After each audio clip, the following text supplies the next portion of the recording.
நான் நடிகனாக இருக்கும் பொழுது எனக்கு மனுக்கள் நிறையா வரும். அந்த மனுக்கள் அவங்க கஷ்டப்படுறது, நாங்கள் இப்படி கஷ்டப்பட்டிருக்கோம், எங்கள் குழந்தைகளை படிக்க வைங்க படிக்க வைங்க படிக்க வைங்கிறது தான்.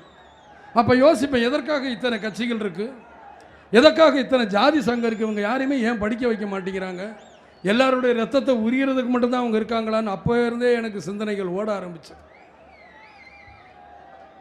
அதிகமாக என்னுடைய படம் கிராமப்புறங்கள் எடுக்கிறதுனால எப்பயுமே வயக்காட்டில் வேலை பார்க்கும்போது களை எடுக்கிற பெண்களாக இருக்கட்டும், நாற்று நடுற பெண்களாக இருக்கட்டும், அவங்ககிட்ட போய் விசாரிப்பேன்.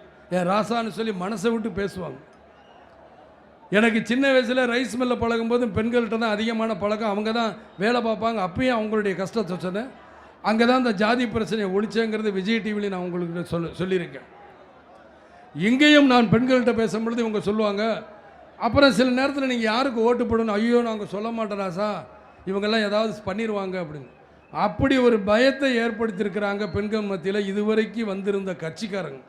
அதெல்லாம் நினைக்கும் பொழுது எனக்கு ஆத்திரம் இருந்தது.